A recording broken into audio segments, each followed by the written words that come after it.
इस तरह की कुछ बात, ठीक है, इस तरह की कुछ चीजें हमने डिस्कस की। तो आज जो हम टॉपिक स्टार्ट करेंगे मैग्नेटिक मोमेंट है, और इसके बाद एक और टॉपिक होगा और ये चैप्टर हमारा कंप्लीट होगा। मैग्नेटिक मोमेंट कह सकते हैं लास्ट टॉपिक है, और इसके बाद हम पढ़ेंगे फोर्स। तो हम पढ़ चुके हैं। फोर्स के साथ साथ किसी से टॉर्क लगेगा, यानी कोई ऑब्जेक्ट घूम भी सकता है। तो फोर्स कब टॉर्क प्रोड्यूस करता है, एक लेक्चर उसका बचा है। मतलब हम कह सकते हैं इसके बाद एक और लेक्चर लगेगा, और मैग्नेटिज्म इलेक्ट्रिक फील्ड वाला, sorry, electric effect of magnetic current, magnetic effect of electric current हमारा खत्म हो गया। So I am going to share my screen with you. चलिए देखिए, स्क्रीन विजिबल है प्रॉपर्ली? Yes sir. ठीक है। तो आप पहले जो है हम कुछ कुछ क्वेश्चंस कर लेते हैं रिवीजन के तौर पे, और फिर आगे बढ़ेंगे। देखिए, सबसे पहले सोलेनॉइड के बारे में हमने दो फॉर्मूले लिखे थे कि सोलेनॉइड अगर आइडियल है, आइडियल सोलेनॉइड की कंडीशन हम लिख देते हैं क्या, J length, sorry, radius is two length का रेशियो, यानी रेडियस बहुत कम हो, लेंथ बहुत ज्यादा हो, तो मच मच लेस देन 1, ये आइडियल होगा। इसके लिए जो मैग्नेटिक फील्ड का फॉर्मूला आया था वो था म्यू नॉट एन आई। ये कहाँ पे आया था? और अगर इंड पे आ जाते हैं तो यही फॉर्मूला बन जाता है mu naught N I by 2, कुछ ऐसा ही आया था। और जब इसका आप ग्राफ बनाते हैं मैग्नेटिक फील्ड का, तो आप देखते हैं अंदर तो यूनिफॉर्म होता है, और अचानक से नीचे हाफ हो जाता है। कुछ ऐसा ही था क्या? Yes sir. Something like this, I hope you must be remembering. कुछ ऐसा ग्राफ हमने बनाया था कि ये रहा ऐसे, और अचानक से, ये आइडियल के लिए। नॉन आइडियल यानी जिसमें रेडियस कंपेरेबल हो जाता है लेंथ के, एक फॉर्मूला निकाला था जिसका डेरिवेशन हमने स्किप किया था, mu naught N I by 2, bracket में आया था cos theta 1 minus cos theta 2।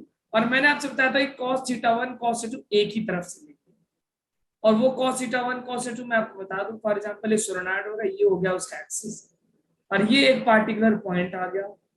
For example ये एक पार्टिकुलर पॉइंट आ गया, यहां से आपने जो एंगल लिया ये कितना होगा, थीटा 1, और यहां से जो आपने दूसरे एंड से एंगल लिया, एंगल हम एक ही जगह से मेजर करते, क्या हो गया, थीटा 2। याद आ रहा है क्या कुछ ऐसा? Yes sir. अच्छा, अगर हम इसको लेते थे बीटा, तो हमारा फॉर्मूला चेंज आता था mu naught N I by 2, cos theta bracket में cos theta 1 plus cos beta. ये ठीक है। अच्छा, अगर हम इसमें स्पेशल केसेस बनाते थे कि अगर हम मान लो इंड पे आ गए, हम मैग्नेटिक फील्ड निकालें इंड पे, एक सोलेनॉइड की इंड पे आ जाए, यहाँ पे किसी इंड पे, यहाँ पे आ गए, तो एक थीटा तो 90 हो जाएगा, ये वाला। Yes sir. ये कितना हो जाएगा?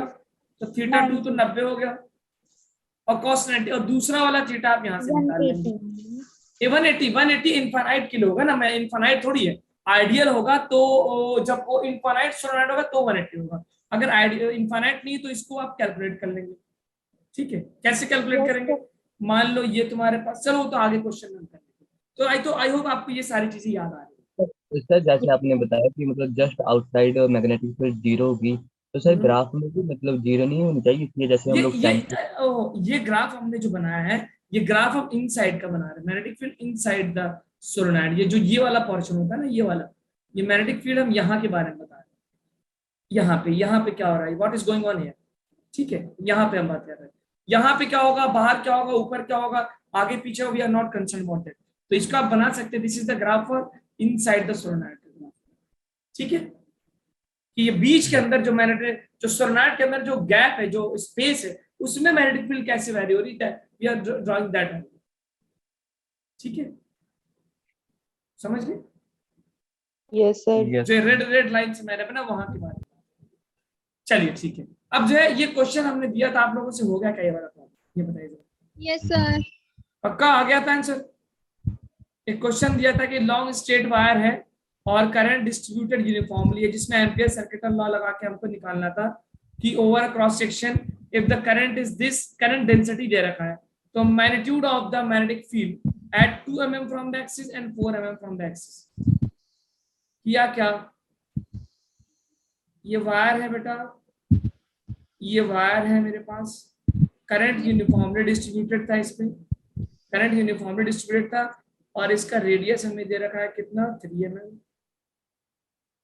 एक पॉइंट है 2 mm पे, 2 mm का मतलब यहाँ पे मान ले पॉइंट नंबर ए, और दूसरा पॉइंट है 4 mm। 4 mm मतलब पॉइंट नंबर 3 मान लो।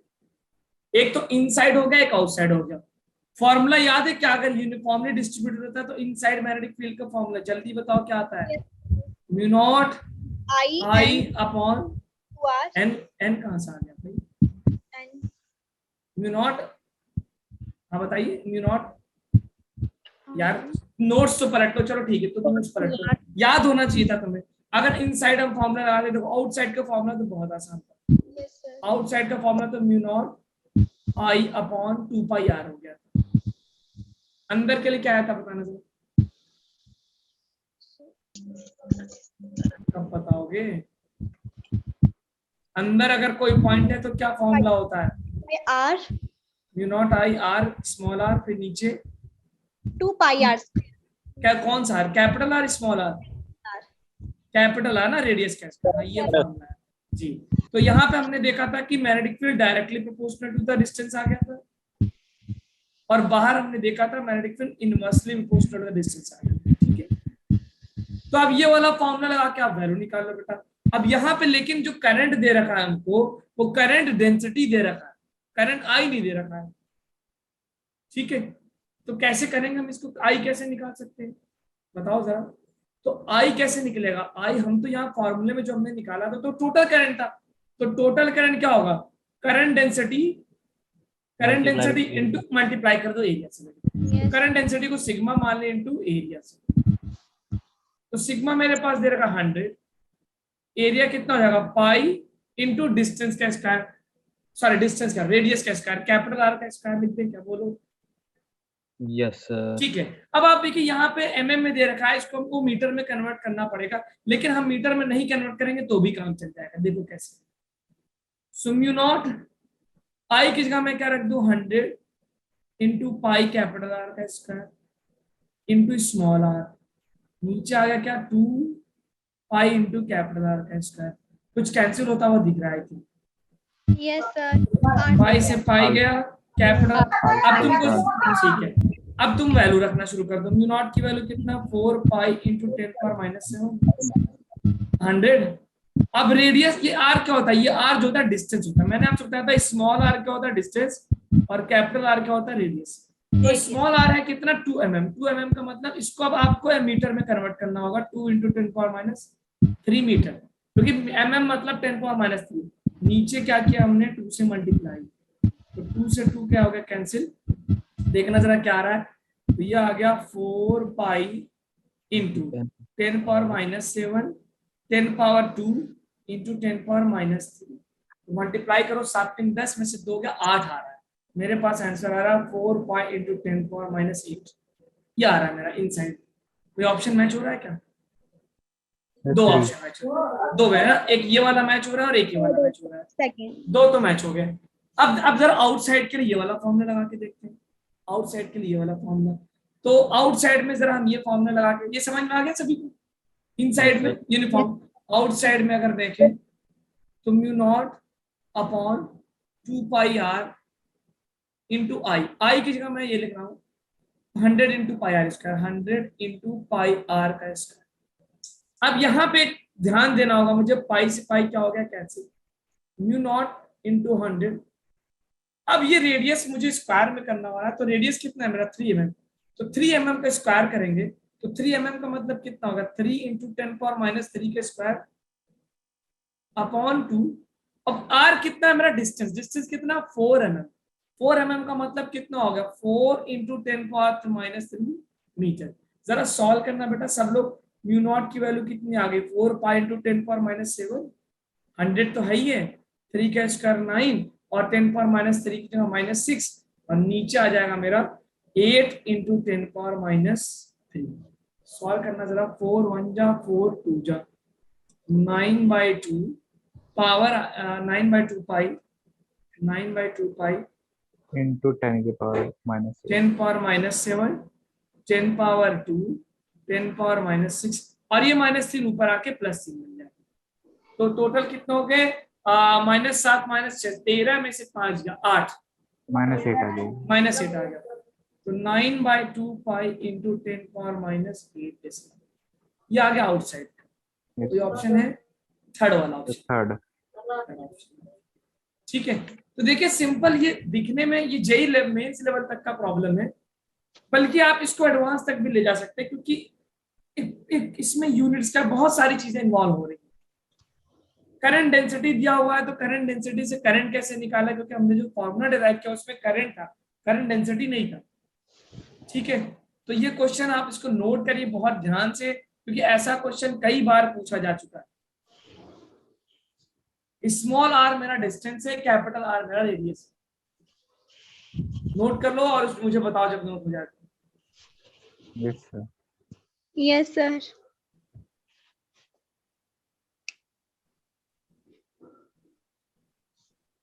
हाँ जी बताइएगा जब नेक्स्ट स्लाइड पे नोट करना हो तो बता दीजिएगा। Yes.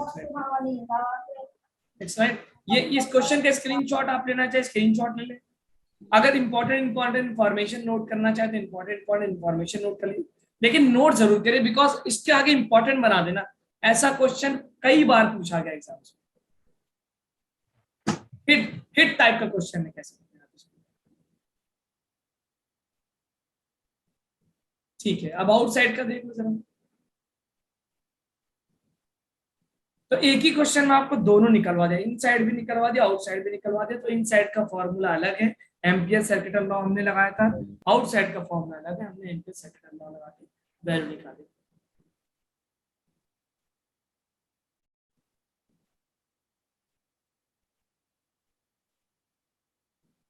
Yes, sir. हो गया।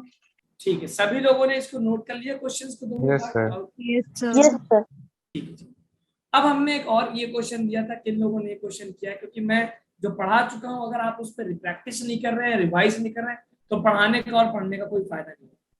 ठीक है, ये क्वेश्चन ये भी दिया था, कह रहा for the given current distribution each infinite length का वायर है। डॉट का मतलब होता है बाहर करंट आ रहा है, क्रॉस का मतलब होता है करंट अंदर जा रहा है। तो कह रहा है मैग्नेटिक फील्ड ओरिजिन पे कितना होगा, यहाँ पे व्हाट, इन चार वायर मेरे पास, दो वायर में डॉट बना मतलब करंट आपकी तरफ आ रहा है, और दो वायर में क्रॉस बना मतलब करंट अंदर जा रहा है। तो अब आपको बताना है कि यहाँ पे क्या होगा मैग्नेटिक फील्ड इन चारों वायर की वजह से। आप वायर को ऐसे फील करो, इमेजिन करो आपके सामने है वायर, और राइट साइड में पॉइंट पूछ रहा है, so what will be the magnetic field. ठीक है, अवनीश ने सॉल्व किया था, बहुत अच्छा। और लोगों का आंसर बताया कितना आ रहा है, जल्दी बताइए इसको सॉल्व कर। कह रहा और हर वायर का मैग्नेटिक फील्ड बी है, मतलब जो मैग्नेटिक फील्ड प्रोड्यूस हो रहा है सेंटर पे ओरिजिन पे वो बी है। आर्शिया का भी आंसर आ चुका है। ठीक है, अभी सॉल्व करो बेटा, जल्दी बताओ।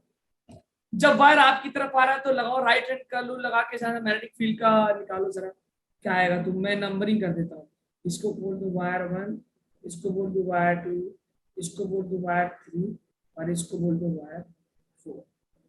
तो वायर 1 की वजह से अगर मैं देखूं तो करंट बाहर की तरफ आ रहा है, बाहर की वजह से मैग्नेटिक फील्ड ऐसे घुमाया तो मुझे क्या सेंटर की तरफ मैग्नेटिक फील्ड किधर आ रहा है। अगर मैं पॉइंट को देखूं तो क्या ऊपर की तरफ आ रहा है क्या मेरा, बोलो वायर 1 Yes, से। ठीक है, वायर 1 से ऊपर है, बी मान लिया। अच्छा, इसी तरह वायर 2 ऊपर है, वायर 2 ऊपर है बाहर की तरफ।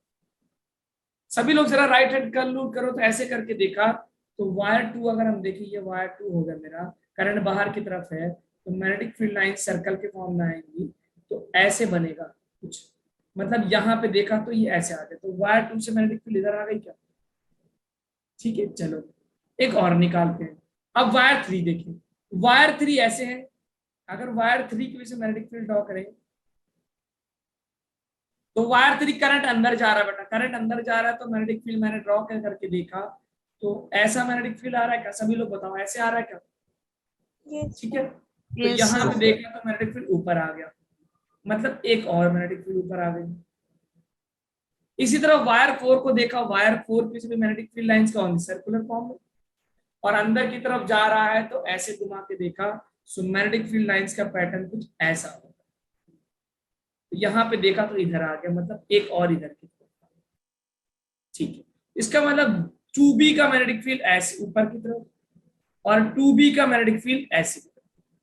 तो अगर हम इसको वेक्टर फॉर्म में लिखें तो क्या मैग्नेटिक फील्ड को 2b i cap plus 2b j cap लिखा जा सकता था।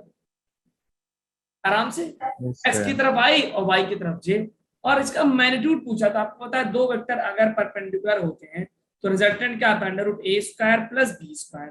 तो 2b स्क्वायर मतलब 4b स्क्वायर, 2b स्क्वायर मतलब 4b स्क्वायर, ये बन जाएगा 8b स्क्वायर। 8 को हम रूट 2 लिख सकते हैं, तो अंडर रूट में आ जाएगा कितना, 2√2 बी बाहर आएगा, सॉरी बी बाहर आएगा। So I will get the answer 2√2 B. ये आया था आंसर।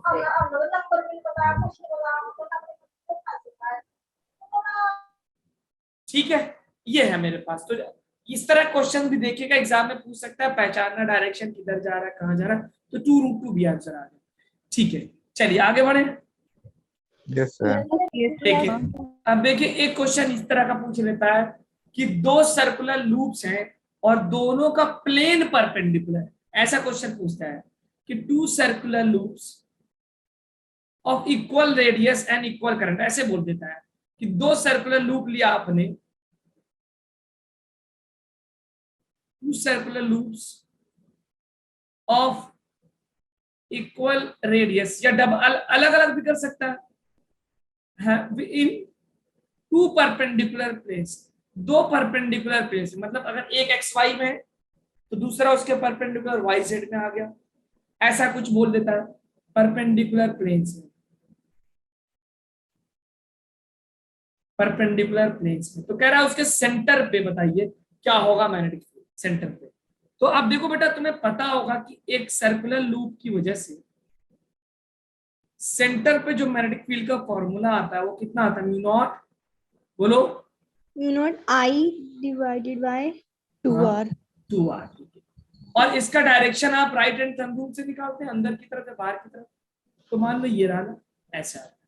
तो अगर मैं इस सर्किट में देखो कॉइल 2 की वजह से देखो, तो कॉइल 2 की वजह से अगर मैं राइट हैंड थंब रूल लगाऊं तो क्या कॉइल 2 का मैग्नेटिक फील्ड ऊपर की तरफ आ रहा है?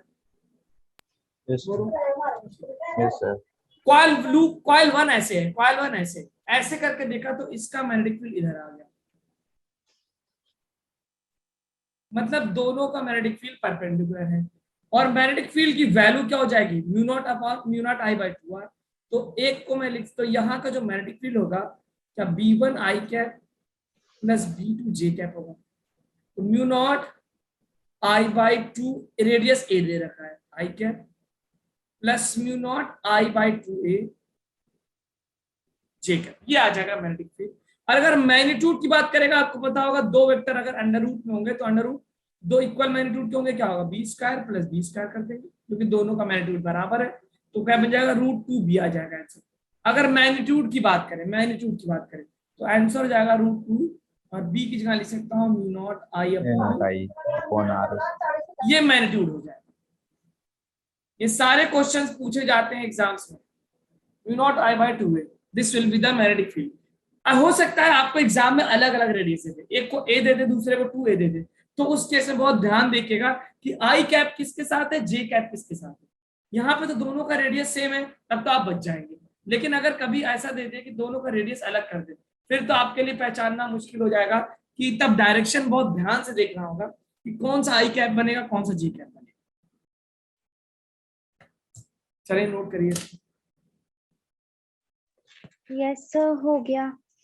ठीक है, तो दो परपेंडिकुलर प्लेन्स में सर्कुलर लूप वाला क्वेश्चन इस तरह होगा। ठीक है, चलिए अब आते हैं, ये हमने कल एक क्लास में ये एक बढ़िया लेवल का सोलेनॉइड का प्रॉब्लम दिया और बोला था कि इसको करके लाएगा। ईमानदारी से बताया कितने लोगों ने ट्राई किया। आंसर के चक्कर में मैं तो सॉल्व करा दूंगा, आप मुझे हैंड रेज करके बताएं ईमानदारी का सौदा है कि कितने लोगों ने इसको ट्राई किया या देखा था। कशिश ने, अनीश ने, शिवांगी, ओके वेरी गुड, 5-6 लोगों ने ट्राई किया था। शायद 5 लोगों ने, मतलब करीब 30 स्टूडेंट्स अटेंड करते हैं क्लास सीरियसली, और उस 30, ठीक है आप लोग हैंड ओवर कर दिए, तो 5 लोगों ने सिर्फ ट्राई किया था। तो इसका मतलब 5 लोगों ने ट्राई किया था, तो आंसर 5 का, तो 5 का आ नहीं सकता, हो सकता है। तो ये तो बहुत ही बुरी बात है यार, कैसे कर पाओगे तुम लोग, कैसे करोगे मेरे भाई। ऑफलाइन ऑनलाइन क्लास में कैसे ट्रैक करें आप लोग, क्या मोटिवेशन दें आपको कि जब आप एक क्वेश्चन क्लास का दिया हुआ नहीं अटेंड कर रहे हैं और भी टीचर एक दिन का गैप के बाद, तो कैसे हम ये मान लें कि आप अगले साल 8 महीने बाद जेई एग्जाम होगा तो आप उसको क्वालिफाई कर लेंगे? बहुत मुश्किल है, नहीं हो पाएगा भाई। क्लास में जब तक जो चीजें कराई जा रही है आप उसको रिवाइज नहीं करेंगे, उसको करेंगे नहीं, उसको बार बार प्रैक्टिस नहीं करेंगे। मैंने आपको एक और बात बताई थी कि पूरे चैप्टर की समरी लिखी एक पेज में, उसके इंपॉर्टेंट फॉर्मूलाज, उसके इंपॉर्टेंट क्वेश्चंस जो आपसे हुए थे, जो नहीं हुए थे। मैंने आपको ये भी बताया था कि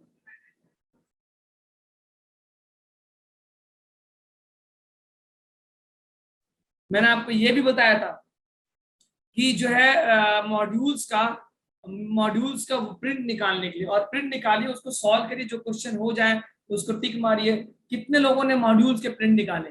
और मैंने ये बताया था कि 40 रुपए का 50 रुपए का खेल है, 40 पेजेस का मॉड्यूल रहता है।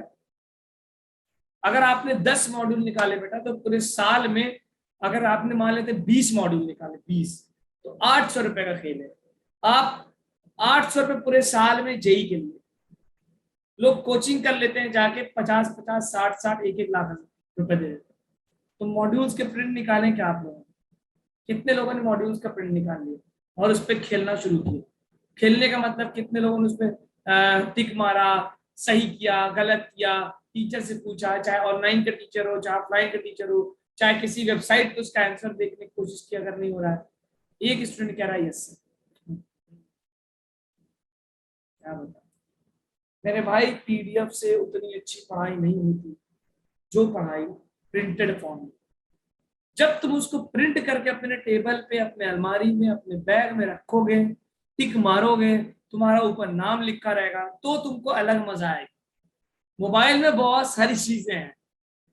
दुनिया में आज के जमाने में सबसे सस्ती चीज अगर है तो नॉलेज है। नॉलेज 200 रुपए का रिचार्ज कराओ, पूरी दुनिया की नॉलेज तुम्हारे मुट्ठी में आ जाए। लेकिन भेजे में कितना, ये इंपॉर्टेंट है। कीमत इसकी है जो भेजे में, दिमाग में। कीमत इसकी नहीं है जो यहाँ पे है, याद रखना। कीमत इस वाले नॉलेज की नहीं है, इधर वाले नॉलेज की है। तो उसको प्रिंट कराइए और जो मैं बोलता हूँ सॉल्व करिए, तीनों चैप्टर का जो करा चुके हैं, current electricity, electrostatics, capacitance, magnetism. अगला चैप्टर स्टार्ट करने वाला, उसका भी प्रिंट कराइए, ठीक है? सुनने मेरी बात क्या आप लोग? Yes sir. इरादा तो है प्रिंट कराने का, कम से कम ये तो बोल दो, हाँ सर मेरा इरादा है, है। ठीक है? और अगर नहीं अफोर्ड कर पा रहे हो तो अब्बा से बोलो 50 रुपए का खेल है, करने दीजिए। पूरे साल में अगर मैं एक चप्पल खरीदने जाता हूँ तो चप्पल आ जाती है आज के जमाने में, स्लीपर आ जा रही है 250 रुपए की, ठीक है, जो 2 महीने में टूट जाती है, 3 महीने, 4 महीने में। ये तो आपके करियर का सवाल है मेरे भाई।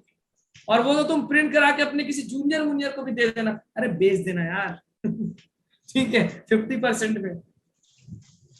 कितने लोगों का इरादा है कि सर हम प्रिंट करा के उसको सॉल्व करेंगे और टिक लगाएंगे? जो होगा, इरादा तो बताओ, इरादे की बात हो रही है। करना मत करना मैं देखने नहीं आ रहा हूँ, तो इरादा भी नहीं कर रहे यार, क्या ही बताऊं मैं। अबे झूठा इरादा कम से कम कर लो, सब लोग इरादा तो कर लो। हाँ सर प्रिंट कराएंगे, प्रिंट करा के इसको टिक लगाएंगे, सॉल्व करेंगे, पूछेंगे डाउट, और उसी, चलो कम से कम 10 लोगों ने ये तो बोल दिया कि हाँ प्रिंट कराएं, ठीक है, चलिए ठीक है, इट्स ओके। ओके चलिए, तो ये वाला क्वेश्चन हम देखते हैं। प्रिंट मैं आपको बता रहा हूँ ना बेटा, आप करके एक बार देखो, प्रिंट करके, मैं जो तुम मुझे याद रखोगे कि क्या सर आपने क्या ही एडवाइस दी थी, ठीक है? जब अपने हाथ में होती है ना अपना मटेरियल, उसका अलग मजा आता है। सोलोनॉइड कह रहा लेंथ ऑफ दिस, देखिए ये इनफाइनाइट सोलोनॉइड है कि फाइनाइट सोलोनॉइड, तो इसमें कौन सा केस बनाएंगे? इस सोलोनॉइड का लेंथ दे रखा, डायमीटर दे रखा है, तो इस ये कौन सा टाइप का सोलोनॉइड होगा, आइडियल है नॉन आइडियल? जरा चेक करके बताना, बोलो बेटा, कैसा सोलोनॉइड है ये? आइडियल टाइप का है नॉन आइडियल? आइडियल। क्योंकि लेंथ दे रखा है मुझे 0.4 और रेडियस दे रखा 0.3, डायमीटर 0.6 है, उसका आधा कर दे 0.2। तो जब r/l कर रहा हूं मैं, तो मेरे को मिल रहा है 3/4। तो क्या ये मच लेस देन है? नो। नहीं ये कितना आ गया? 0.75। ये आपका नॉन आइडियल कंडीशन था, अप्रोक्सीमेट नॉन आइडियल। तो अब मैं नॉन आइडियल वाला फॉर्मूला, मतलब अब इसका अगर मैग्नेटिक फील्ड पूछ रहा है तो फॉर्मूला मुझे लगाना पड़ेगा ये वाला। अगर ये चीज अगर लेंथ को बोल देता 40 मीटर, तो फिर तुम्हारा आइडियल वाला केस बन जाता, ठीक है। अब कह रहा है सारी चीज दी हुई है मुझे, इसका रेडियस हमको दे दिया कितना, रेडियस दे रखा है 0.3 मीटर और लेंथ दे रखा है मुझे कितना 0.4 और नंबर ऑफ टन्स कितने हो जाएंगे। देखो टोटल नंबर ऑफ टन्स कितना दिया बेटा, टोटल 1000 1000 स्मॉल एन कितना हो जाएगा, स्मॉल एन क्या होता है, total number of turns upon length, तो 1000 अपॉन 0.4 डिवाइड करना जरा कितना आ रहा है, ऊपर आ गया 2500 2500 आ रहा है, वेरी गुड। तो स्मॉल एन की वैल्यू हो गई 2500 और करंट की वैल्यू भी दे रखी, आई मुझे दे रखा है कितना 5 × 10⁻³ अब कह रहा है मैग्नेटिक फील्ड बताओ एक्सिस पे बीच में, एक तो बताना उसके मिडिल पे यहाँ पे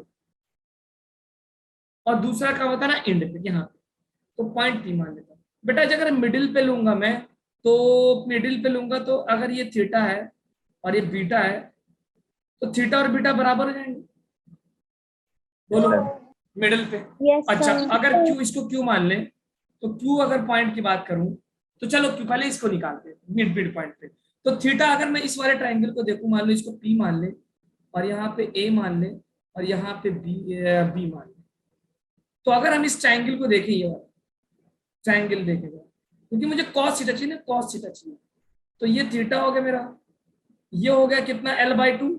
अच्छा देखो टोटल पॉइंट को ये वाला 0.2 हो जाएगा क्या, बोलना जरा 0.2 और ये 0.3 है, तो क्या तुम पाइथागोरस थ्योरम लगा के ये निकाल सकते हो PB hypotenuse, Yes, Yes, sir. sir. निकाल के जरा बताना कितना हो जाएगा, अंडर रूट कितना हो जाएगा, अंडर रूट 0.09 + 0.04, ये 0.13 आ रहा है क्या, देखना जरा पाइथागोरस थ्योरम लगाओ जरा इसको, 1.2 आ गया 1.3 आ गया, Yes, sir.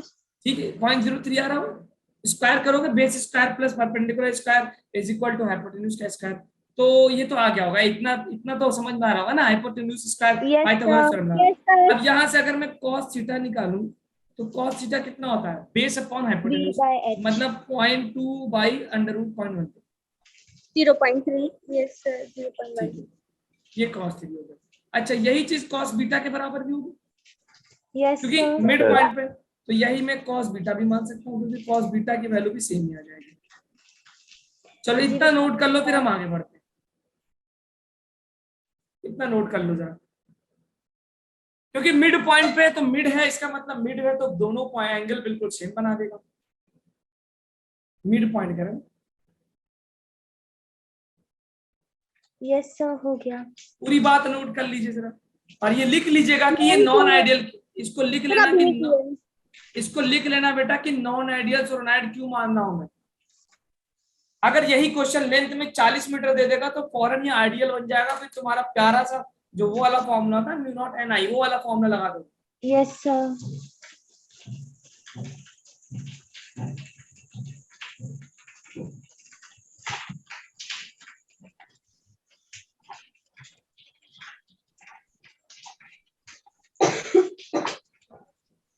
ठीक है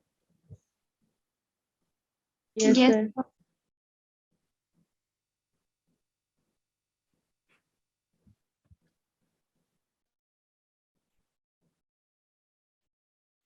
Yes, sir. हो गया. अच्छा ठीक है, हो गया सभी का हो गया। Yes, sir. Yes, sir.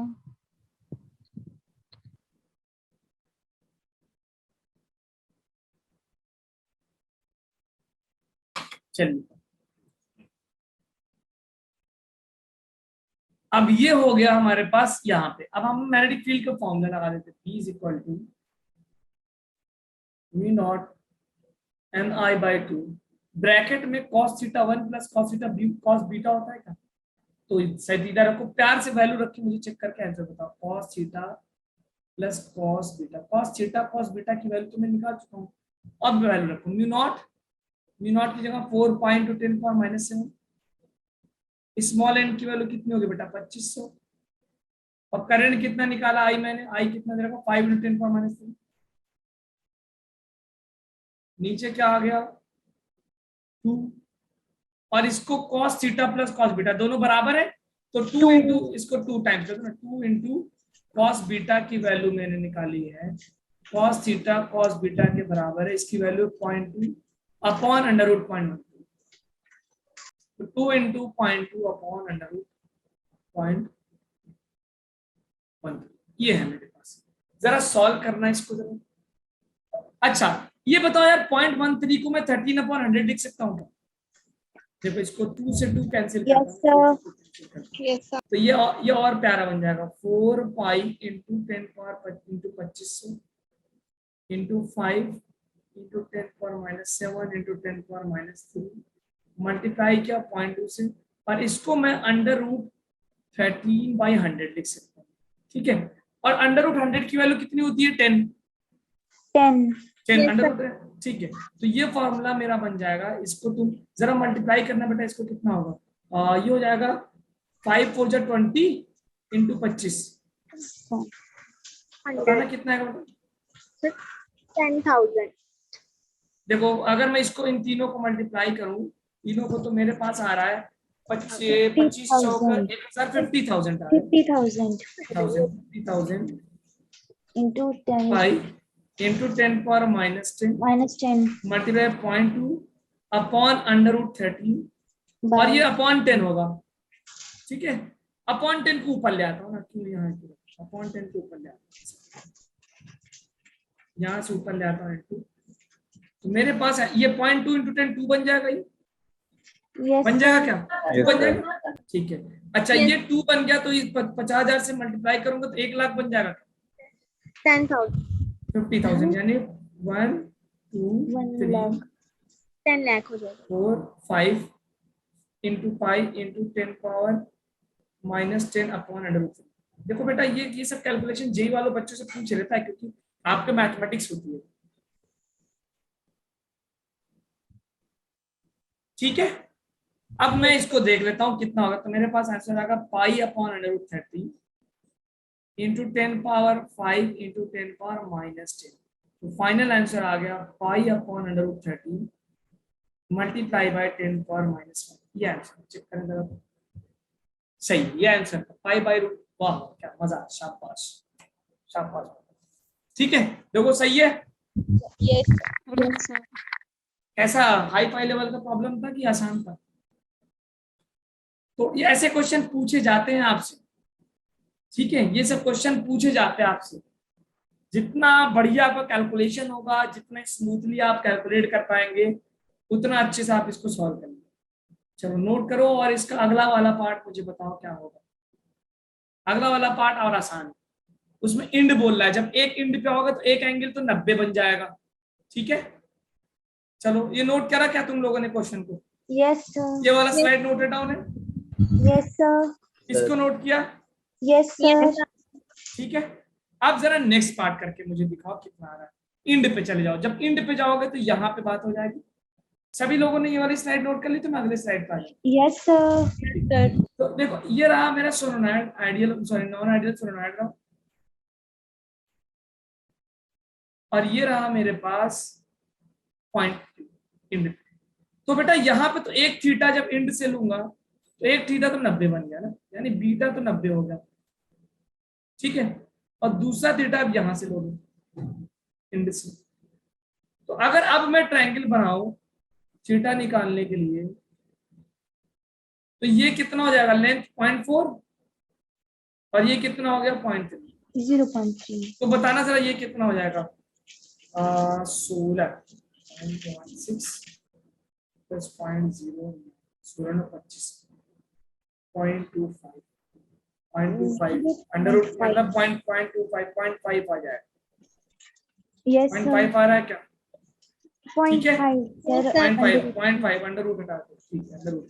तो इसके बाद मेरा cos थीटा जो आ जाएगा बेस अपॉन हाइपोटेन्यूज, मतलब 0.4 अपॉन 0.5, पॉइंट से पॉइंट कैंसिल, 4/5 आ गया क्या?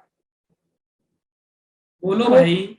ठीक है, Yes, sir. लगाओ फार्मूला बीटा का। b is equal to mu naught N I upon 2 bracket में cos theta plus cos beta. Beta है तो प्लस रहेगा और थीटा 2 है तो माइनस रहेगा।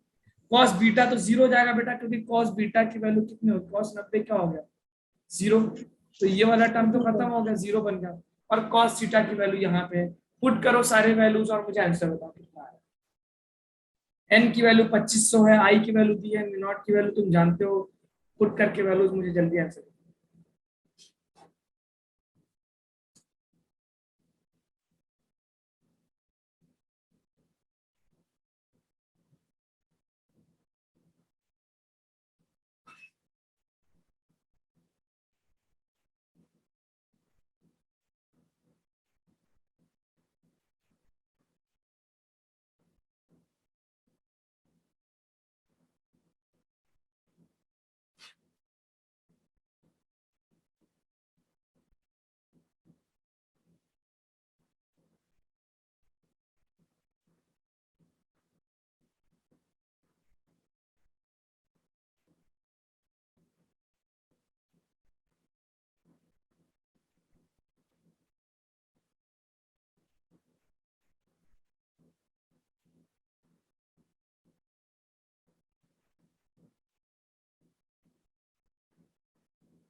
करिए सॉल्व।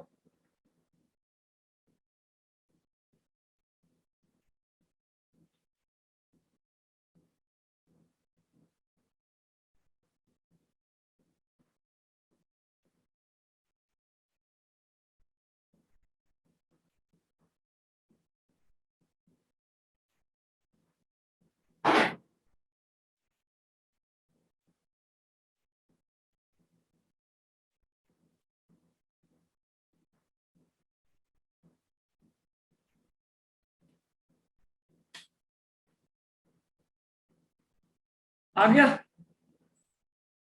ठीक है, देखते जरा क्या आंसर आ रहा है इसका। ये आंसर आ रहा है क्या आप लोगों का, ये जो स्क्रीन पे दिखा रहा है, ये है दूसरा आंसर, ये आ रहा है Yes, sir. Yes, sir. 2.10⁻⁶ आ रहा है, Yes, sir. ये आना चाहिए, ठीक है, वेरी गुड। चलो अब देखते हैं जरा इसका आंसर, मैं सॉल्व करूं फटाफट। म्यू नॉट की वैल्यू 4π×10⁻⁷, नंबर ऑफ टर्न्स कितना आ गए 2500, आई की वैल्यू कितनी थी, आई कितना था 5×10⁻³ Yes, sir. 5 इंटू, कैलकुलेशन भी बहुत इंपॉर्टेंट चीज होती है, बहुत से बच्चे ऐसे कैलकुलेट ही नहीं कर पाते। 5 × 10⁻³ नीचे आ गया 2 और cos थीटा की जगह 4/5, खत्म करता हूं मैं 2 से 2 टाइम्स, 5 से 5 टाइम्स, तो ये आ गया 4π×2500 × 2, ये आ गया 10⁻⁻10, 25 दूना 5000, 20,000, 20,000, कितना हो गया 5000, 5 हो गया 20,000. ठीक है, तो ये हो गया 2π×10⁻⁻+4 × 10⁻⁻10, मल्टीप्लाई करेंगे 2π×10⁻⁻6, यही है क्या? अरे Yes. मजा आया। Yes. ठीक है, यही आंसर आ रहा है। तो ये देखिए, दिखने में तो भारी भरकम क्वेश्चन था, लेकिन थोड़ा सा एनालिसिस करने के बाद ये क्वेश्चन आसान है। चलिए अब हम नया टॉपिक स्टार्ट करते हैं, मैग्नेटिक मोमेंट, जो कि बहुत ही ज्यादा इंपॉर्टेंट टॉपिक है। ठीक है, Yes, sir. कभी भी आइडियल आइडियल सोनाटा को म्यू नॉट एन आई इन पे पूछेगा, mu naught N I by 2, और अगर नॉन आइडियल सोनाट पूछेगा तो जो पॉइंट पे पूछ रहा है वहां से थीटा बीटा निकाल के पुट करके वैल्यू निकाल लेंगे। ठीक है, चलो आगे बढ़े। Yes. ठीक है, तो आज का टॉपिक आप लिख रहे हैं, ये एक चैलेंजिंग प्रॉब्लम दे रहा हूं आपको, challenging problem, this is challenging problem, JEE advance level को टच करता हुआ प्रॉब्लम है, चैलेंजिंग। देखते हैं, आज नहीं करेंगे, अगली क्लास में इसको पूछूंगा, देखते कौन इस चैलेंज को लेता है। मेरे को पता है सिर्फ 5 बच्चे ऐसे हैं जो इस पे ट्राई करेंगे, और आप मेरी एक बात मानो। Yes Chetan, you are raising hand, कर लिया क्या इसको? आप इस पे 20 से 20 मिनट दे दीजिएगा बस, मैक्सिमम, मतलब मैक्सिमम बोल रहा हूँ, इससे कम ही दीजिएगा, 5 मिनट 4 मिनट, 20 मिनट दीजिए बस, 20 मिनट अपने जिंदगी के इस क्वेश्चन के, मैक्सिमम बता रहा हूँ। हो सकता है आप इसको 2 मिनट में कर लें, हो सकता है आप इसको 4 मिनट में कर लें, हो सकता है आप 5 मिनट में कर लें। अगर आपसे नहीं हो रहा है तो आप मैक्सिमम 20 मिनट तक जाइए, ठीक है?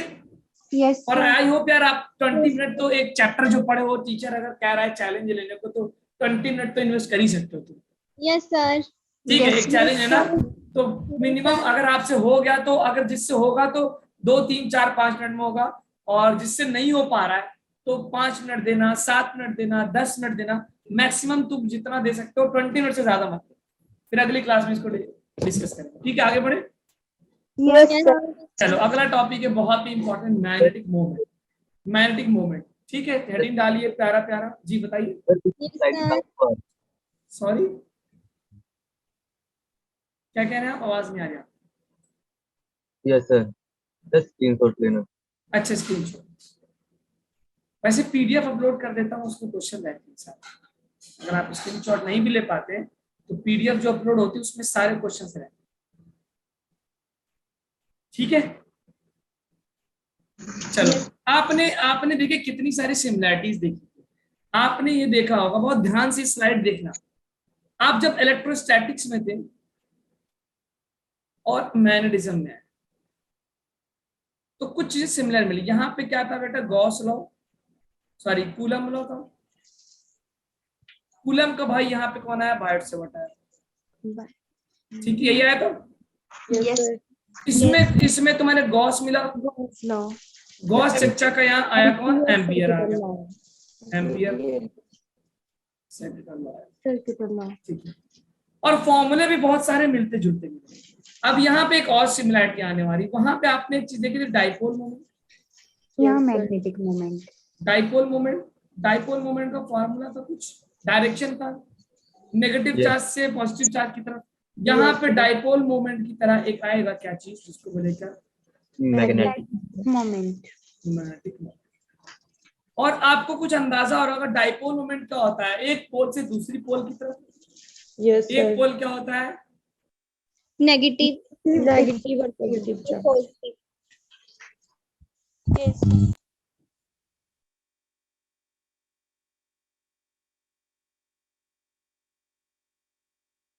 डाइपोल, जैसे उसमें डाइपोल मोमेंट होता है माइनस से प्लस, इसी तरह यहाँ पे भी डाइपोल मोमेंट होगा किधर, नॉर्थ पोल से साउथ पोल। Magnetic moment. हाँ, मैग्नेटिक मोमेंट जो होगा इसमें भी 2 पोल होते हैं ना। अच्छा, North इसमें हाँ एक चीज होगा, आप देखेंगे। अच्छा, एक बात और देखिएगा कि यहाँ पे हम जो सिंगल पोल एग्जिस्ट करता है। सिंगल पोल का मतलब क्या हुआ, सिंगल या चार्ज, तो पॉजिटिव हो सकता हाँ है या पॉजिटिव। लेकिन मैग्नेटिज्म में एक चीज होती है, सिंगल पोल एग्जिस्ट नहीं करता, हमेशा Yes, क्या sir. होता है, Double डाइपोल होता है। Two poles. Yes. Sir. Always, जब अगर नॉर्थ है तो उसके साथ साउथ जरूर होगा, ऑलवेज डाइपोल। यानी हम कह सकते हैं कि magnetic monopole do not exist. मैंने लिखवाया भी था क्या, Yes, sir. लिख लीजिए कि इलेक्ट्रिक मोनोपोल एग्जिस्ट कर सकता है, लेकिन मैग्नेटिक मोनोपोल का भी एग्जिस्ट नहीं करता। ठीक है, हमेशा नॉर्थ का है तो साउथ उसके साथ कहीं ना कहीं एग्जिस्ट करेगा। ठीक है, इसी वजह से एक बात और लिखवाई थी मैंने कि अगर हम गॉस लॉ पर मैग्नेटिक फील्ड लगाते हैं तो हमेशा 0 आता है। 0. Yes, sir. ठीक है, क्यों, क्योंकि हमेशा प्लस माइनस यानी नॉर्थ साउथ साथ में रहेंगे तो टोटल 0 जाएगा। लेकिन गॉस लॉ पर इलेक्ट्रिक फील्ड लगाएंगे तो 0 आ भी सकता है, नहीं भी आ सकता है। नहीं। Sir. क्योंकि हम अगर उसमें मान लो 0 चार्ज है तो होगा, नहीं होगा तो नहीं होगा। तो ये सारी चीजें हमने, और एक बात और याद रखिएगा कि हम यहाँ पे 1/ε लिखते थे, यहाँ पे 1/ε को रिप्लेस कर देंगे म्यू से। तो याद रखना, जहां जहां 1/ε था वहां क्या आ गया, म्यू आ जाएगा। ठीक, याद रखिए Yes, sir. 1/ε को रिप्लेस करते हैं किससे, म्यू से। तो आप जरा ये स्लाइड नोट करिएगा, फिर आगे यस सर, हो गया। Magnetic moment, magnetic moment. ठीक है, Yes, sir. चलिए अब एक बार मैग्नेट को चूज करता हूँ। एक बार मैग्नेट को चूज किया, और इस बार मैग्नेट में मुझे पता है एक तरफ नॉर्थ होगा, एक तरफ क्या होगा, साउथ होगा। इसको हम ना यहाँ से एक टर्म डिफाइन करते हैं, +m -m, और इसकी कुछ लेंथ होती है क्या, l। जैसे हम डाइपोल लेते थे तो डाइपोल में क्या होता है, -q प्लस +q, और इसका कुछ लेंथ। तो वहां से डाइपोल मोमेंट वेक्टर डिफाइन करते थे, जिसको हम लिखते थे चार्ज इनटू डिस्टेंस। याद आ रहा है क्या? Yes Yes, sir. sir. यहाँ पे हम एक मैग्नेटिक मोमेंट वेक्टर डिफाइन करेंगे जो होगा पोल स्ट्रेंथ m×l। याद रखिएगा ये क्या होता है, पोल स्ट्रेंथ। अभी आगे पढ़ेंगे कि जब मैं वो पढ़ाऊंगा मैग्नेटिक मटेरियल, वहां पे पोल स्ट्रेंथ के ऊपर ज्यादा चर्चा होगी। अभी आप ये समझिए कुछ सिमिलर सी बात, ठीक है, कुछ सिमिलर सी बात होगी, पोल स्ट्रेंथ। ठीक है, Yes, कुछ sir. इस तरह से, यानी कि हमने सिमिलैरिटी निकालने की कोशिश की, किसमें, डाइपोल में और किसमें, Magnetic. मैग्नेटिक पोल में। अब जरा जाओ, अब यहाँ पे हमने क्या किया, एक बहुत ही, ठीक है, नोट करते हुए चलने, Yes, sir. Yes, sir. आ जाओ जरा, मैं एक चूज कर लिखिएगा, circular current carrying loop, circular carrying current loop, sorry current carrying loop लिखिएगा जरा, ये सबसे फंडामेंटल चीज बन गई, सर्कुलर करंट कैरिंग लूप।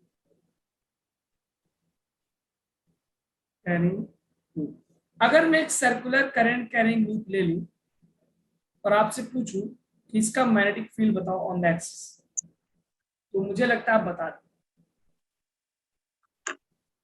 और उसके बगल में डाइपोल बना दें, और डाइपोल की वजह से एक्सिस पे मैग्नेटिक फील्ड बता रहा हूं, पूछ रहा हूं, ये हो गया इक्वेटोरियल, याद है क्या डाइपोल का इक्वेटोरियल पोजीशन, एक्सियल पोजीशन। और उसी तरह करंट कैरिंग लूप की वजह से, क्योंकि हमको सिमिलैरिटी निकालनी है किसमें, किसमें, करंट कैरिंग लूप में और डाइपोल मोमेंट। तो जरा बताना कि what is the formula for magnetic field due to a current carrying loop, जल्दी बताओ। Mu naught Not INR. I, R capital R का square upon 2 two x square plus r X square square plus square plus R square, very good, whole raised to power 3/2. Very good, ठीक, बिल्कुल सही। अच्छा, अगर हम ये condition put कर देते थे कि x मच मच लो मोर देन r, तो क्या होता था, ये फॉर्मूला सिंपली, ठीक है, अगर हम ये कंडीशन पुट कर देते थे तो हमारा मैग्नेटिक फील्ड का फॉर्मूला प्यारा सा बन जाता था, mu naught I are square upon 2x cube बन जाता था, 2x cube. x क्यूब बन जाता था, ठीक है, बन गया, Yes, sir. फाइन, ठीक है। Yes, sir. अब हम यहाँ पे क्या करेंगे, इस लूप का अगर मैं एरिया की बात करूं, एरिया ए, तो ये पाई आर स्क्वायर होगा क्या, Yes, sir. ठीक है। अब आप क्या करें, इसको पाई से मल्टीप्लाई और पाई से डिवाइड करें, तो ये बन जाएगा म्यू नॉट आई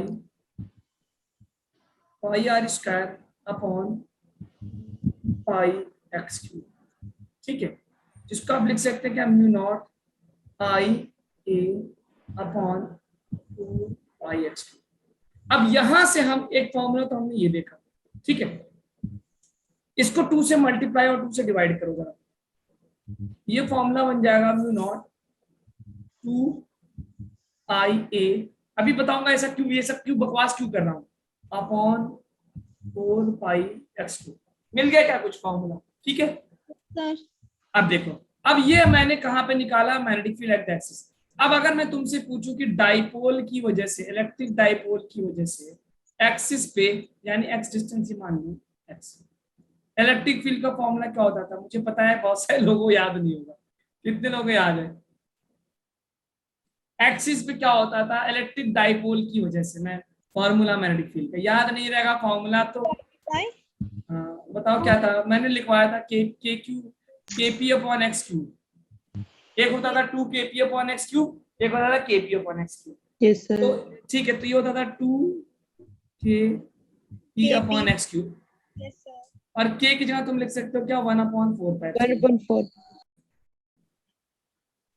और ऊपर आ गया पी, ठीक है। अब जरा यहाँ पे देखो बेटा, मैंने आपसे बताया था कि म्यू नॉट को रिप्लेस करो, हमें रिप्लेस करना है किसको, म्यू नॉट से, किससे, 1/एप्सिलॉन। By epsilon naught. तो यहाँ पे अगर इस फॉर्मूले को और इस फॉर्मूले को देखा जाए तो कुछ सिमिलरिटी दिख रही है क्या, एक्स क्यूब है नीचे, 4 पाई भी दिख रहा है, Yes, sir. 2 भी दिख रहा है, और 1/म्यू नॉट की जगह एप्सिलॉन नॉट भी दिख रहा है, ठीक है। Yes, sir. तो हमने क्या किया, सिमिलरिटी बनाने के लिए इस क्वांटिटी को, आई ए को, एक नया नाम दे दिया। एक मिनट जरा, बहुत इंपॉर्टेंट कॉल आ रही है, देखते हैं।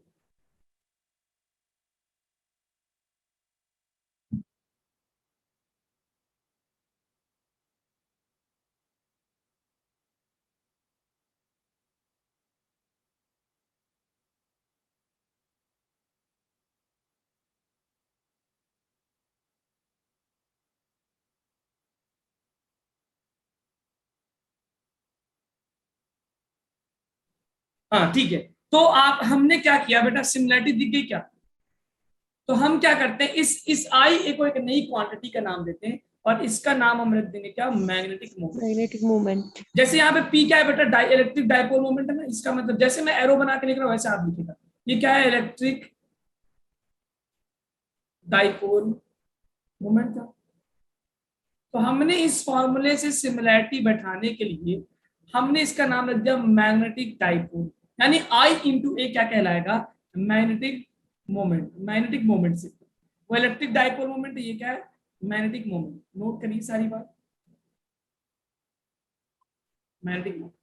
तो मैग्नेटिक मोमेंट एक नई क्वांटिटी है जिसको एम से लिखते हैं और इसको डिफाइन करते हैं क्या, आई इंटू ए, करंट इंटू एरिया। ठीक है, करंट इंटू एरिया। चलो जरा नोट करो और मुझे बताओ सभी बातें समझ में आई क्या तुम? इसी बहाने तुम्हारा इलेक्ट्रिक डाइपोल भी हुआ। यस सर, हो गया। ठीक है, तो अब हमने मैग्नेटिक फील्ड किया नहीं, ये देखा कि जब हम डाइपोल के काफी दूर पे होते हैं, much much more than the distance, तो ये फॉर्मूला आता है। इसी तरह सिमिलरिटी बताने, तो यहां से हमने दो चीजें निकाली कि एक तो नई क्वांटिटी डिफाइन की गई क्या, मैग्नेटिक मोमेंट। सारी बात नोट हो गई तो मैं Yes, आगे sir. बढ़ जाऊँ। Yes sir. ठीक है, तो हम डिफाइन करेंगे कहां से, तो पुट डाउन दैट कि मैग्नेटिक मोमेंट क्या होता है। मैग्नेटिक मोमेंट होगा करंट इनटू एरिया। बस याद रखिएगा, इस पे कई बार क्वेश्चन पूछा गया। तो मैग्नेटिक मोमेंट जो होता है, एक नई क्वांटिटी डिफाइन की गई, magnetic moment is defined as the NIE। ठीक है, और ये मैग्नेटिक मोमेंट क्या बेटा, वेक्टर क्वांटिटी है। Yes, sir. जैसे डाइपोल मोमेंट वेक्टर क्वांटिटी है। तो बताना जरा कि कोई बता सकता है कि डाइपोल मोमेंट का डायरेक्शन क्या मानते थे, नेगेटिव से पॉजिटिव चार्ज। Yes, sir. तो हम जब मैग्नेटिक मोमेंट एक वेक्टर क्वांटिटी है तो इसका डायरेक्शन हम मानेंगे सेम एज एरिया वेक्टर। जैसे राइट हैंड कल्लू लगा के अगर हम देखा थंब बाहर की तरफ आ गया तो मैग्नेटिक मोमेंट का डायरेक्शन बाहर की तरफ होगा, और राइट हैंड कल्लू लगा के देखा थंब अंदर की तरफ जा रहा है तो मेरा मैग्नेटिक मोमेंट का डायरेक्शन क्या होगा, अंदर की तरफ होगा। तो ये होगा क्या, इसका डायरेक्शन क्या होगा, डायरेक्शन जो होगा मैग्नेटिक मोमेंट का direction same as area vector. जो एरिया वेक्टर का डायरेक्शन होगा वही डायरेक्शन होगा मैग्नेटिक मोमेंट का। एन क्या है, नंबर ऑफ टर्न्स। अगर एक टर्न है तो एक, दो है दो, तीन है तो तीन। ये नई क्वांटिटी डिफाइन होगी मेरे पास का मैग्नेटिक मोमेंट। ठीक है बेटा, समझ में आया? ये स्लाइड नोट हो गई? Yes sir. ठीक है, फाइन। यस तो सर। हम यहां से मुझे एक और कंक्लूजन मिला। कंक्लूजन ये मिला कि मैं एक करंट कैरिंग लूप को एक मैग्नेटिक मोमेंट की तरह ट्रीट कर सकता हूं। It means a small current carrying loop can be treated as a magnetic moment. करा जा सकता है क्या? और इसका मैग्नेटिक मोमेंट जो होगा वो बराबर होगा किसका, MIA के बराबर। ठीक है, तो लिख लीजिएगा एक करंट, क्योंकि इसमें दो पोल भी होते हैं, एक तरफ से देखोगे नॉर्थ, एक तरफ से साउथ। एक तरफ से भाई अगर एक लूप को तुम देखोगे, एक तरफ से देखोगे तो क्लॉकवाइज करंट आएगा, दूसरी तरफ से देखोगे तो एंटी क्लॉक आएगा। तो जिधर से क्लॉक दिख गया वो साउथ पोल, जिधर से एंटी क्लॉक दिख गया वो नॉर्थ पोल। तो दो पोल मिल गए, नॉर्थ और साउथ, तो दो पोल बन गया यानी मैग्नेटिक मोमेंट बन गया। तो आप लिख सकते हैं current carrying loop BF as a magnetic moment. लिख लीजिएगा current carrying loop, current carrying loop acts as a magnetic dipole moment। और उस डाइपोल मोमेंट की वैल्यू क्या होगी, NI। ठीक है, कोई भी करंट कैरिंग लूप डिफाइन कर एक मैग्नेटिक मोमेंट की प्रोड्यूस करता है जिसकी वैल्यू होती है NI। अगर स्क्वायर के टर्म में तो एरिया क्या हो जाएगा, साइड स्क्वायर। ट्रायंगल के टर्म में √3/4, जो भी एरिया होगा उसका, उस टर्म में हम उसको डिफाइन। यस सर, हो गया।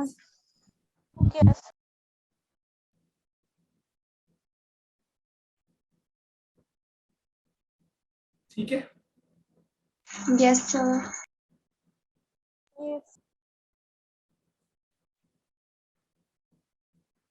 चले आगे बेटा। अब कुछ यस क्वेश्चन। सर। तो मैग्नेटिक मोमेंट हमारे पास हो गया, एक क्वांटिटी हो गई सर जिसका फॉर्मूला है NIA, मैग्नेटिक मोमेंट ये आ रहा है। ठीक ठीक ठीक, Yes, sir. चलो अब ये हमारे पास एक क्वेश्चन दिया हुआ है, इसका आंसर बता दीजिए। कह रहा find the magnitude of magnetic moment of a current carrying loop. दो लूप है, दो परपेंडिकुलर लूप है। ठीक है, उसका साइड दे रखा है, तो मैग्नेटिक मोमेंट बताना है। आप पहले फिगर बना लो, क्वेश्चन लिखने की जरूरत नहीं, मैं बताता हूँ। ठीक है, तो एक लूप तो ये हो गया, एक लूप तो मुझे ये दिख गया, एक लूप ये दिख गया, सी डी ई।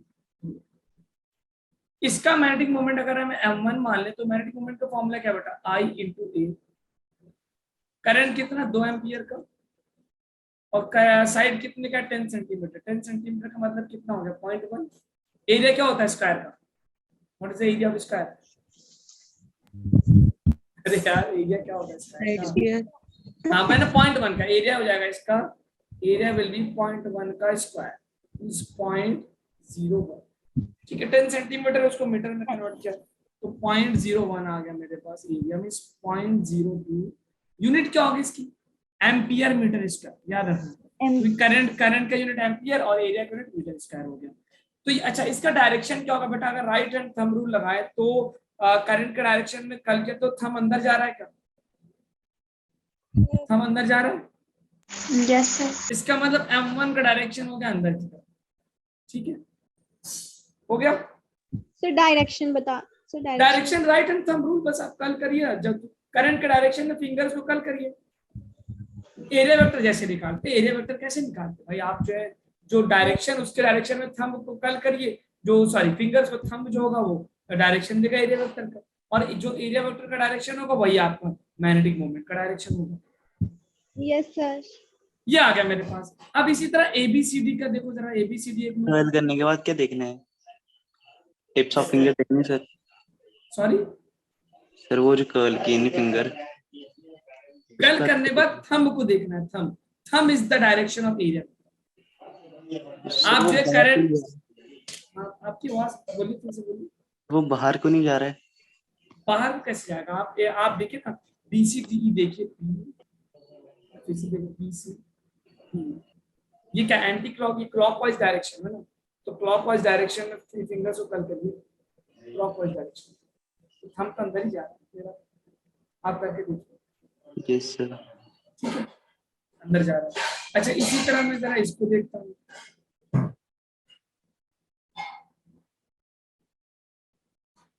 नीचे वाला जो ए बी सी एफ, ये ऐसे, ये ऐसे, ये ऐसे, ऐसे। इसका भी मैग्नेटिक मोमेंट m2 मान लो, तो एरिया तो सेम है, 2 इंटू 0.01 मतलब 0.02 आ गया। थंब को कल किया तो अब थंब नीचे की तरफ जा रहा है, इसका मैग्नेटिक मोमेंट किधर आ गया, नीचे की तरफ।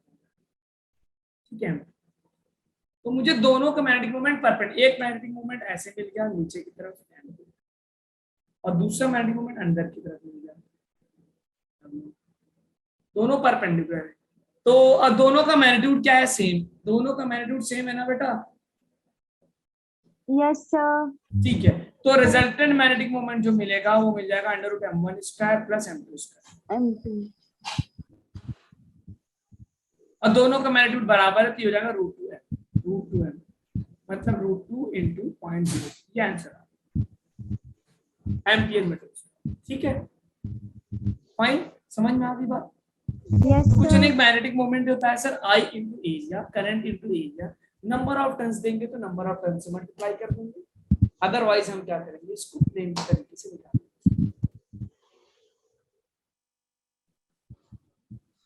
यस ठीक है, नोट कर लीजिए।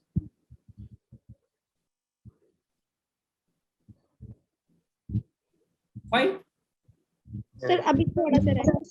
ठीक है, आप इस डायग्राम को समझ के बहुत अच्छे से कि मैग्नेटिक मोमेंट मैंने कैसे निकाला, मैग्नीट्यूड तो I इंटू एरिया से उसकी वैल्यू मिल गई, और डायरेक्शन क्या होगा, राइट हैंड का रूल अंदर जा रहा है तो क्या होगा, बाहर आ रहा है तो क्या होगा।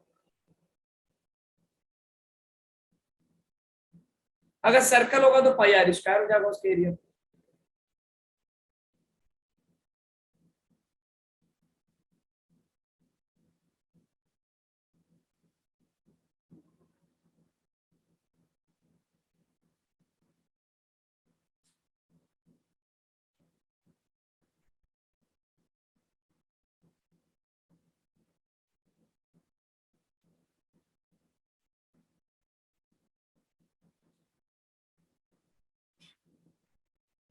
यस सर हो गया। ठीक है, चलिए अब आते हैं आगे एक और क्वेश्चन की तरफ। ये देखिए मेरे पास, इसमें इस क्वेश्चन को मैं एक क्वेश्चन कराऊंगा, बाकी एक आपको करना है। कह रहा है कि ये करंट का डायरेक्शन दे रखा है, कह रहा है बताइए, ये रहा मेरे पास करंट का डायरेक्शन। तो कह रहा लूप दे रखा है, दो रेडियस R1 R2 दे रखे हैं। कह रहा what is a magnetic induction. Magnetic induction का मतलब होता है मैग्नेटिक फील्ड। लिखना कहीं कहीं कंफ्यूज मत हो जाना। मैग्नेटिक इंडक्शन का मतलब होता है मैग्नेटिक फील्ड। सेंटर बताइए दोनों केस में, ठीक है। तो तुम्हें पता है हाफ लूप की वजह से, देखो अगर मैं निकालूं, पहले एक को सॉल्व करा और दूसरे को सॉल्व करा, और हमको पता है कि ये जो स्ट्रेट वायर है बेटा बीच में, इसकी वजह से मैग्नेटिक फील्ड होगी क्या? आपको याद होगा कि along the wire magnetic field 0 होती है। तो अगर हम इसमें करंट देखें तो ऐसे है, और इसमें करंट देखें तो ऐसे है। तो यहाँ पे अगर मैग्नेटिक फील्ड निकालें, बताओ सेमी सर्कल की वजह से मैग्नेटिक फील्ड का फॉर्मूला क्या है? Mu naught I by 2r। तो फुल से होता है भाई, हाफ है ना, 2r तो 4r होता है। तो अब दोनों, अच्छा देखो, एक का डायरेक्शन क्लॉकवाइज है, दूसरे का एंटी क्लॉकवाइज, दोनों माइनस हो जाएंगे क्या? Yes sir. Yes, sir. अंदर वाला क्लॉकवाइज है, सॉरी एंटी क्लॉक, बाहर वाला एंटी क्लॉकवाइज है, तो दोनों का मैग्नेटिक फील्ड अपोजिट डायरेक्शन में पैदा होगा, मतलब दोनों माइनस हो जाएंगे। तो मेरे पास जो मैग्नेटिक फील्ड की वैल्यू मिलेगी, mu naught I upon 4r1 minus mu naught I upon 4r। क्या मैंने मैग्नेटिक फील्ड का वैल्यू सही लिखा है? क्योंकि both magnetic field opposite direction में। अच्छा, अगर दोनों सेम डायरेक्शन में होते तो फिर ऐड हो जाता, अपोजिट डायरेक्शन में। ओके ठीक है। अब हम इसे मैग्नेटिक मोमेंट बोल रहा है बेटा, तो मैग्नेटिक मोमेंट भी अपोजिट डायरेक्शन में होगा, तो m1 माइनस m2 कर देंगे। बोलिए, m1 माइनस m2 कर देंगे। Yes sir.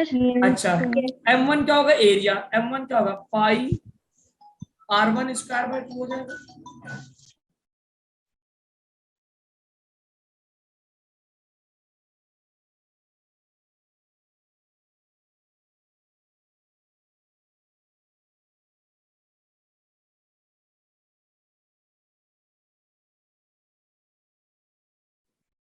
तो m1 क्या हो जाएगा बेटा? सर्कल का एरिया पाई आर स्क्वायर है, तो ये सेमी सर्कल हो गया, सेमी सर्कल का एरिया क्या होगा? पाई आर स्क्वायर बाय 2। तो पाई, क्योंकि मैग्नेटिक मोमेंट का फॉर्मूला होता है, मैग्नेटिक मोमेंट होता है क्या? I into A. Number of turns जो होते हैं तो नंबर ऑफ टर्न्स मल्टीप्लाई कर देंगे।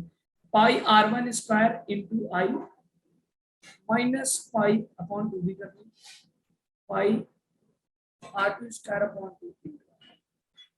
क्या आंसर? पाई में कॉमन ले लेता हूँ जरा, पाई I बाई 2 कॉमन ले लूं, ब्रैकेट में आ गया r1 square minus r2 square. क्या है? ठीक है।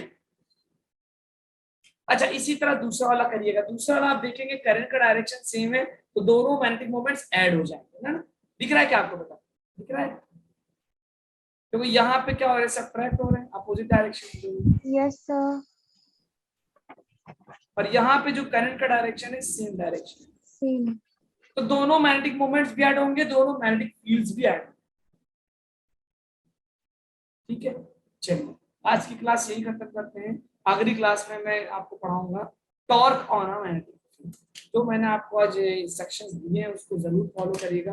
पहला क्या है कि भाई प्रिंट करा लीजिए, प्रिंट कराने के बाद जो है उस पर टिक लगाइए, कौन सा क्वेश्चन हो गया, कौन सा क्वेश्चन नहीं हो गया, कौन सा आसानी से हो गया, कौन सा डिफिकल्ट नहीं हुआ। ठीक है, और नोट्स प्रॉपर बना। जब रिवीजन करेंगे तो ये नोट्स और आपके जो प्रिंटेड फॉर्म होगा वही काम आए, क्योंकि रिवीजन करते हो आप सारे क्वेश्चन तो करेंगे नहीं, उसमें बस आप वही क्वेश्चंस करेंगे जो आपको चैलेंजिंग लगे थे या जो डिफिकल्ट लगे थे। और तीसरी बात, पूरे चैप्टर का एक पेज पे या 2 पेज पे समरी लिखने की आदत डालना शुरू करें। वो समरी आपके लिए होगी। वैसे तो समरी मार्केट में बहुत अवेलेबल है, लेकिन जो आपका लिखा हुआ होगा वही आपको याद है। ठीक है, चले चलते हैं, आज की क्लास खत्म करें। Yes sir. ओके ठीक है, मिलते हैं नेक्स्ट क्लास में। Good evening all of you, good night, मिलते हैं।